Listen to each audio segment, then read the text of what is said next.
या चालू वर्षात फक्त आणि फक्त 11 दिवसात आपण आपल्या मंडळात हसत खेळत राहिलो आणि हे 11 दिवस कधी आले आणि कधी गेले काहीच कळलं नाही. आज आपल्या बाप्पांचा शेवटचा दिवस. मंडळाच्या कार्यकर्त्यांनी ज्या उत्साहाने आपल्या बाप्पांचा प्रवेश केलता त्याच उत्साहाने आपला शेवटचा हात आपल्या बाप्पा समोर जोडतात. आज मी आणि सार्थक आलतो बघा आपल्या फायकेवाडीत. इथं कालतो कारण की अनंत चतुर्थी निमित्त आपल्या मित्रांच्याच मंडळाचा भव्य मिरवणुकीनिमित्त व्हिडिओ करायचा होता. साऊंडची एंट्री एवढी खतरनाक झालती त्यात दंगा नुसता या वाघिणीचा.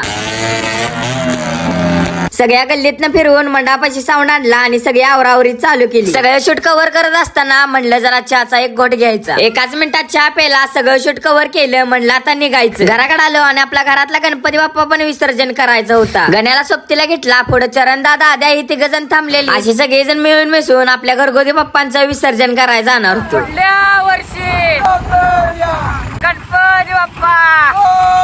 असंच गणपती बाप्पांच्या घोषणा देत आलो नदीच्या परिसरात. इथं आल्यानंतर एवढी गर्दी होती काय बोलूच नका. वाटतच गाड्या लावल्या आणि पुढला प्रवास पायी केला. कशी बशी धडपड करत आलो नदीवर आल्यानंतर सगळ्यात पहिल्यांदा गणपती बाप्पांना पायरीवर ठेवून आरती चालू केली. जशी बघा शेवटची आरती झाली तशी ओढ लागली 14 सप्टेंबर 2026 या दिवसात. जाता आता गणपती बाप्पांना एकच मागितलं की बाप्पा इथून पुढचे दिवस सुखात आणि आनंदात जाऊ. लाडक्या बाप्पांचं विसर्जन करून झाल्यानंतर आता निरोपाची वेळ आली. त्यामुळे जाताना आपल्या बाप्पांसाठी तुमच्या भावाला फॉलो करायला विसरू नका. चला